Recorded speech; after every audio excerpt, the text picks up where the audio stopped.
right now on 5 on your side at 10. Dense fog tonight, then more rain overnight, rounds of rain into the weekend. He says he was fired for fighting back against armed robbers. Like, I don't want to see one of my coworkers dead.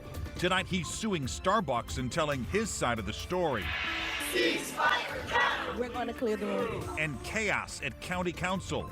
How the abrupt end to today's meeting is not putting the brakes on a push to crack down on expired temporary tags in St. Louis County. We start tonight in a weather alert. The entire St. Louis region is under a dense fog advisory as more rain moves through the area. Good evening. I'm Mike Bush. And I'm Kelly Jackson. The fog is so thick, you barely see the arch from City Park right now. Let's get straight over to meteorologist Jim Castillo with the weather first forecast. Jim. Yeah, the big issue, guys, that visibility down to 1/4 of a mile or less, and when that fog gets really thick and dense, and we've seen that tonight. Now the rain is moving in, and at times some downpours, and that actually improves the visibility just a little bit to about 1/2 mile, but you can see down Market just barely, and then you can't make out the arch at all. So the dense fog advisory has now been extended for all counties in the 5 on your side viewing area until noon tomorrow. And look at the Doppler weather radar. Every single county getting some rain. And let's zoom in a little bit. You can see the gold areas, even around the metro and St. Louis. Occasionally you get those downpours, and some of us could see 1/2 inch to 1 inch of rain. And we just had a good soaking. And then Monday morning, we started out with that ice. So we've got that really cool wet ground and the warmer or milder air working its way in, and that's why we're seeing the issues with the fog. Much more on rain chances for the rest of the weekend and the weekend coming up. And you can get the weather first forecast anytime. Just text the word weather to 314-425-5355 and we'll send it to your phone. Developing tonight, St. Louis police investigating a double homicide in North St. Louis. Police were called to a home on Paulian Place near Sherman Park this afternoon. Inside, officers found a 55-year-old man and a 47-year-old woman dead. We're working to get more information, but investigators say both suffered apparent head trauma. Tonight, a former Town and Country police sergeant is being held without bond on multiple counts of child sex crimes. Jordan Fowle turned himself in today. Prosecutors in Jefferson County filed charges last week. Fowle is accused of sexually abusing 2 underage victims between August 2012 and July of this year. Both victims told investigators they feared Fowle because he was a police officer and had access to guns. Fowle's attorney tells 5 on your side his client strongly denies the allegations. Ceasefire down! We're going to clear the road. Ceasefire down! Ceasefire down! Just hours ago, the St. Louis County Council was cut short by protesters for Palestine. The council was expected to take up a resolution to crack down on expired temporary tags today. That's now on hold until Friday. 5 on your side's Laura Barchesky caught up with the resolution's sponsor tonight. Laura. Mike and Kelly, Councilman Harder tells me they couldn't even get to the resolution because of the protesters interrupting about the temp tags, but they will take it up again later, and he says there's support on both sides of the aisle for the measure. While taking up a measure regarding Holocaust Remembrance Day, a resident who signed up to speak during public comment at the St. Louis County Council called on the council to recognize what's happening in Palestine specifically while chanting. Sam Page funds genocide in this council co-signs. Madam Chair, that's 3 minutes. Excuse me, everybody. Councilman Mark Harder says the chanting continued and they were unable to allow others to come up for public comment. We had to clear the chamber of those disruptors. Unfortunately, everyone had to go. A measure to tackle rampant expired temporary tags all over St. Louis County roads was one thing the council couldn't get to on Tuesday. I think it's been a big frustration with many of our residents when they see this, and people think, well, I paid my tax, why can't they pay their tax? And especially when it's egregious, like a 2-year expiration. The resolution wouldn't change current law or penalties when it comes to expired temp tags, but Harder says he hopes it would put the issue near the top of the list for county police. We're really dealing with about a 5% of the population, and so we got to make sure that we're cracking down on that 5% that chooses not to purchase their tags. He hopes area police can crack down on enough of them until the car dealerships can start collecting the tax directly. We are short revenue, And that's kind of a byproduct of this, and it's been going on for quite some time. So we're hoping that if there is a crackdown and people do pay their tax on time, that we'll see an uptick in the revenue that comes from that revenue source. The St. Louis County Council will pick back up this meeting on Friday at 4 p.m., but this time it's going to be virtual only. Reporting live from Clayton, Laura Barcheski, 5 on your side. Another topic on hold because of today's protest, a memo from Council President Shalonda Webb, which some are questioning as an attempt to take control of local municipal police departments. Webb asked the county councilor's office to draft legislation giving the council legislative power over any and all public safety functions. Webb, though, says it's not a takeover. However, she says it is fair for citizens to expect a standard level of policing.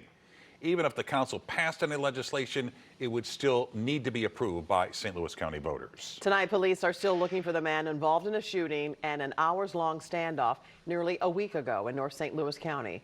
5 on your side's Robert Townsend is in our newsroom with new reaction from concerned neighbors. Kelly, you bet people in Glasgow Village have plenty to say. Several didn't even know police never found the shooting suspect. That's until I told them today. The police standoff last Thursday night shut down parts of Cameron Road in Glasgow Village for hours. I have never seen anything like this. More than a dozen St. Louis County police officers, SWAT team members armed with guns, shields, and canines surrounded this vacant house. Police said a man wanted for shooting another man was inside. And all I heard was multiple gunshots. Neighbor Rick Lindsay says the victim was shot while sitting in a white, bullet-riddled car outside the vacant house. They pulled him out of the car. He was all bloody. More scary than anything. I didn't even go to work the next day. I was shaking so bad. Police said the victim suffered life-threatening injuries and was rushed to a hospital. Initially, they told us after the shooting, the suspect barricaded himself inside this black and white house. They were out there for a long time. 8 hours to be exact before the SWAT team stormed inside the house and saw it was empty. 5 days later, Sergeant Tracy Panis tells 5 on your side the suspect was not in the vacant house. Panis also says, I will have additional information once our suspect is in custody. I'm just kind of shocked. Frank James lives down the street. You did all of that and you didn't even know if he was in there, which made it a little even more scary because we got somebody out at large and you're like, are you kidding me? Police say they questioned many people, including several men and a woman we saw walk out of a house next door. But right now, officers are still looking for the shooting suspect. I don't think they're ever going to find him. I'm hoping they will. Police say the shooting victim is still in critical condition. Now they're asking anyone with information to call the St. Louis County Police Department or Crime Stoppers. Thanks, Robert. The results from tonight's New Hampshire primary are in, and tonight Donald Trump and Joe Biden get one step closer to a rematch in November. The former president notched his second straight win in the Granite State, and the ballots are still being counted, but with nearly 60% of precincts reporting, Trump has an 11-point lead over his former UN ambassador Nikki Haley. Our political editor, Mark Maxwell, is here with more on where the race goes from here. Mark? Mike and Kelly, Donald Trump and Nikki Haley are set to square off in South Carolina in 1 month on February 24th. Trump's team tried to frame tonight's win in New Hampshire as confirmation that he'll indeed be back on the ballot against President Biden. But look, 48 other states still have to weigh in here. On the other side, Democratic Party officials are determined to put Joe Biden back on the ballot for re-election, and they mustered a win for him in a write-in campaign tonight. He wasn't technically on the ballot in New Hampshire, but still beat Congressman Dean Phillips. On the Republican side, both Nikki Haley and Donald Trump are essentially overlooking Nevada and its split system. Haley's name is on the primary ballot there, but Trump is counting on that state's caucus instead to nominate him. They're both looking past Nevada on next month's calendar to Haley's home state of South Carolina. And on stage tonight, after congratulating former President Trump for his win, Haley said she's staying in this race and then questioned Trump's mental fitness. We have to do what's good for our party. And she was up and I said, wow, she's doing like a speech like she won. She didn't win, she lost. No, I've long called for mental competency tests for politicians over the age of 75.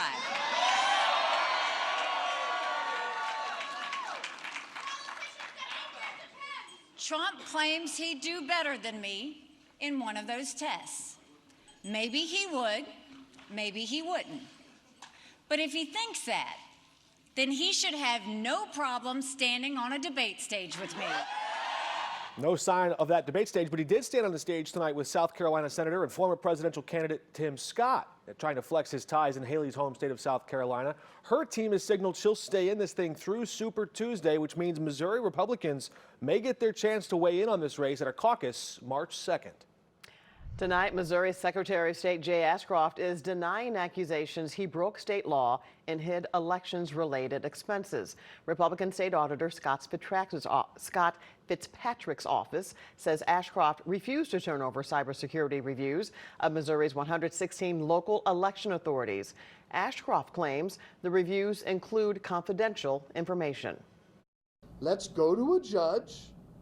We won't make the decision. The state auditor won't make the decision. We'll go before a judge, and the judge will make that decision. The auditor refused to do that. The audit did not call for legal action against Ashcroft, who's running for governor. I thought I was going to die that day. A Starbucks worker fought back against would-be robbers. Tonight, he's out of a job and suing the coffee giant. Nobody should be punished for doing the right thing. The check is in the mail. But should you cash your $92 payout from Apple? We verify. Dense fog. Also keep your umbrellas handy. I'll time out numerous rain chances over the next several days. A former Starbucks employee is suing the chain after he says he was wrongfully terminated. Back in December, we told you how workers restrained a would-be robber until police could get there. New tonight, one of those workers is talking with Brent Solomon in a story you'll only see on 5 on Your Side.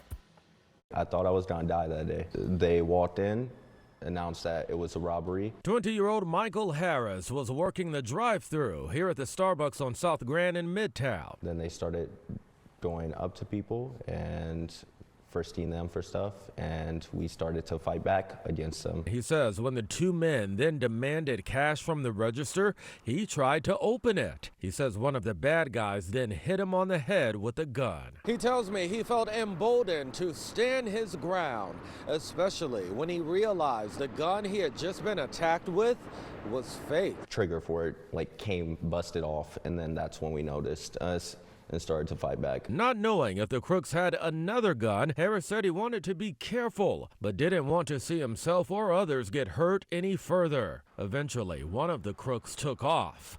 Harris and another co-worker were able to restrain the other until police could get there. Weeks after the situation, Harris says he got a call. They terminated me. He and his attorneys want to know what policy he violated. They didn't create the dangerous scenario.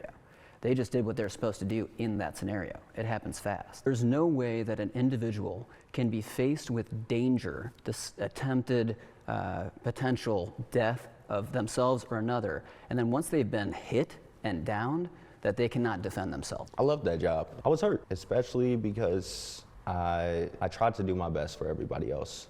I tried to be the best person I could to help everybody. Brent Solomon, 5 on Your Side. Tonight, we have requested a comment from Starbucks. We'll let you know when we hear back.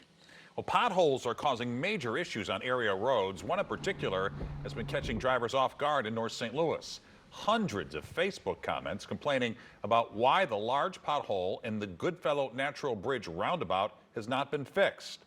The city did not give 5 on Your Side a timeline on repairs. For now, a large metal plate covers the hole. Potholes are not the only issue with the city's infrastructure. Right now, there are more than 60 water main breaks across St. Louis.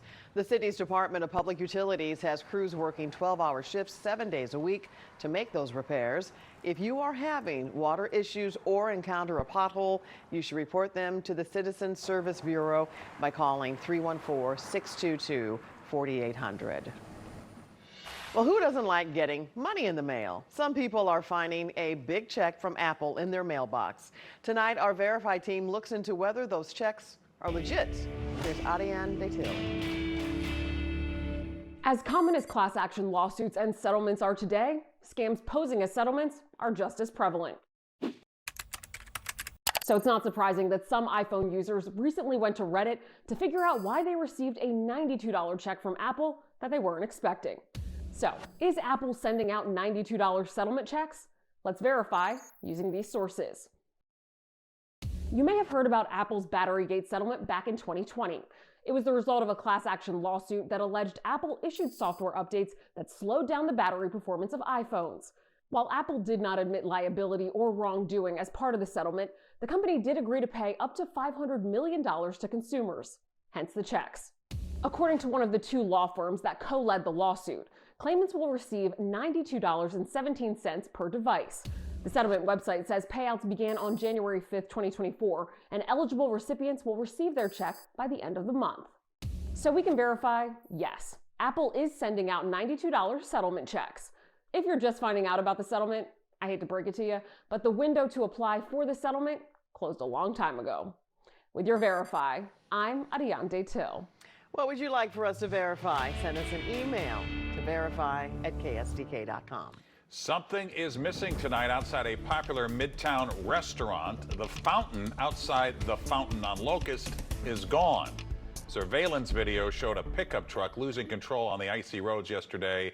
The driver crashed into the fountain, then drove off. The owners plan to save up money and install a new fountain. It's a nice fountain, by the way. Yeah, it is. Yeah. Well, no ice tonight. No. But we do have fog. Let's check in with Jim again with the weather first forecast. Yeah, just a short time ago. It was Monday morning. Remember that ice?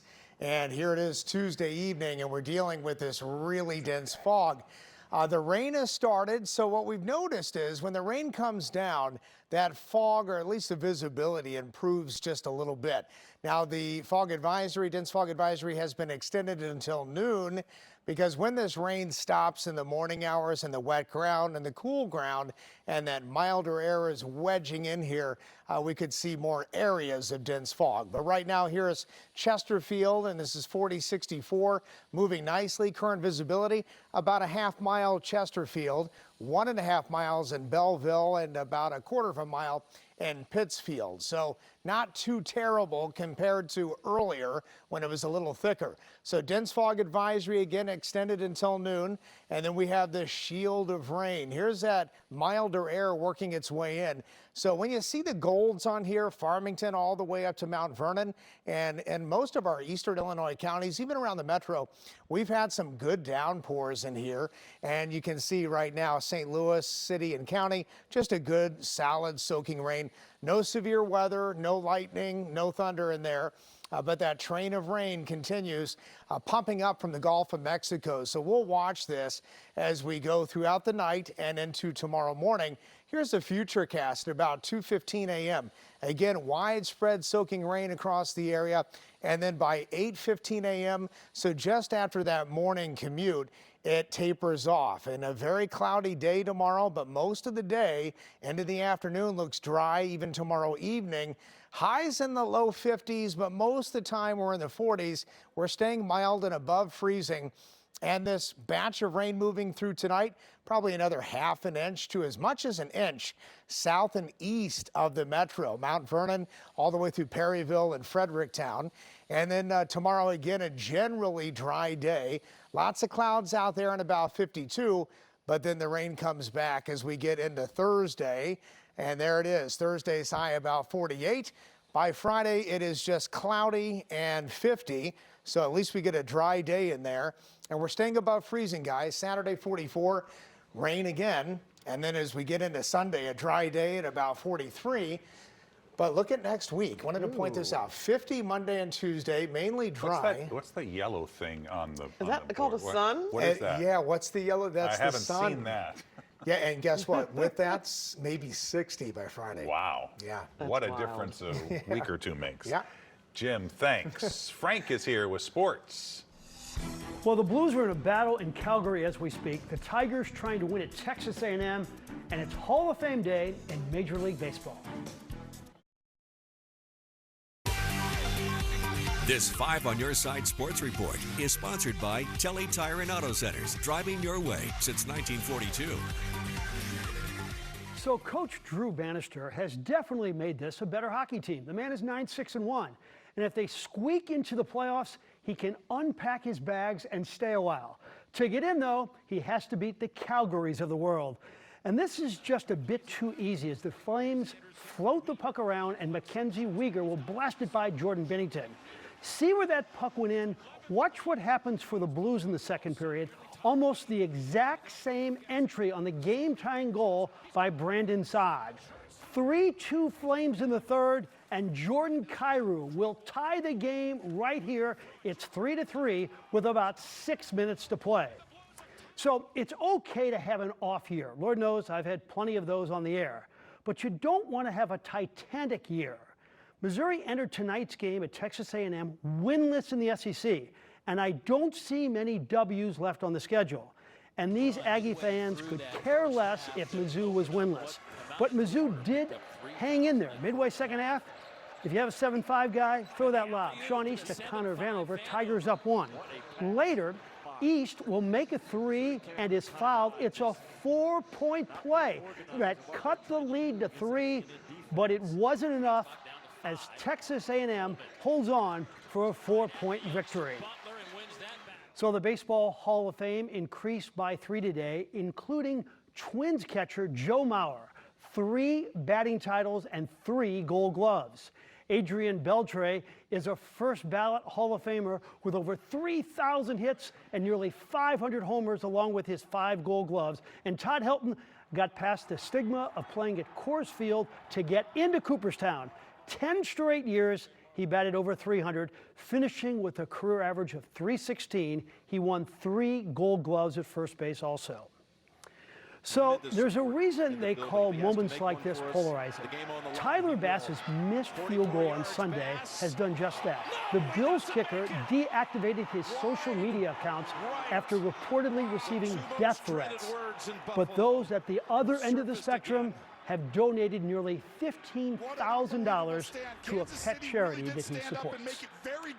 Finally tonight, I think the biggest difference between sports now as opposed to 30 years ago is that athletes are so much better at a younger age, and they're able to handle the big stages incredibly well.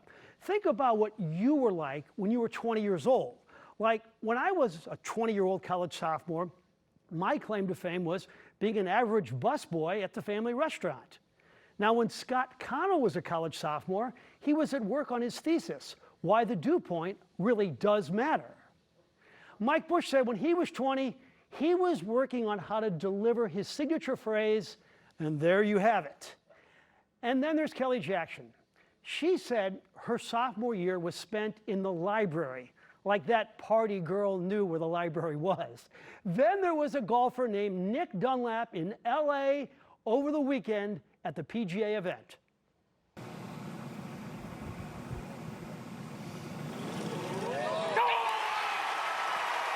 History in the desert.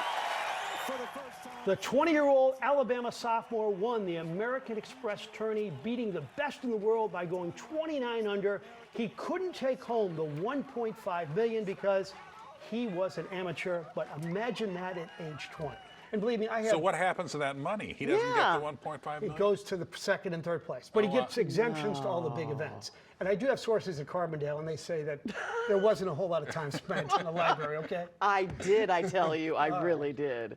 Oh, thanks, Frank. No, she didn't. Busch Stadium is for the birds. The night St. Louis sports fans can celebrate both their winged mascots. Tonight, the Cardinals are out with this year's theme ticket schedule. New this season, Battlehawks Night on April 22nd. Fans will receive an exclusive Battlehawks Cardinals cap. Star Wars Night on June 6th will feature a special Jordan Skywalker bobblehead giveaway. And we have the full schedule posted in the As Seen on TV section of KSDK.com. And the nominees for the 96 Academy Awards were announced today in St. Louis. Sterling K. Brown received his first Oscar nod.